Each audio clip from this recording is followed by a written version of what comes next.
Hey guys, thanks for tuning in again. I was actually just thinking I should have posted a video earlier on this, but I'm working on a MacBook Pro here.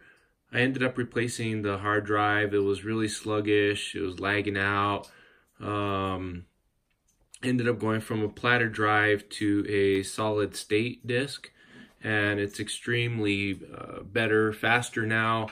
As you can see here, it's running at a 15-inch MacBook Pro 2010. So, this gentleman here is trying to get a little bit more life out of it. To replace the hard drives on these, they're pretty easy. You can do a time machine backup and then replace the drive, and then you can move all the information back over when you do the recovery. I'm going to go ahead and restart it now, and I'll do a little video showing you pretty much how easy it is to replace a drive in these things.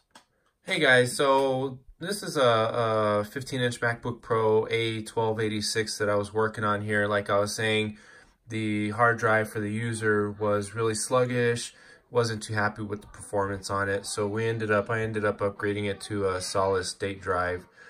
One thing that you want to know is on the older MacBook Pros, you can use a real small Phillips style screwdriver to get the housing screws off and then peel off the underplate.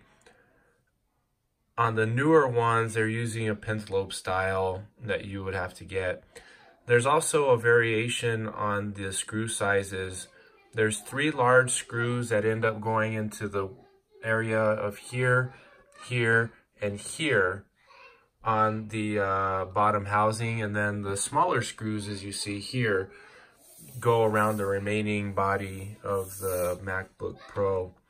So essentially, once those screws are off, what you can do is you can take off that back plate, the under plate, and then there's a little thing here that secures the hard drive down into the cradle. That is a Phillips style screw head as well, so you can loosen that up and then essentially move it out of the way.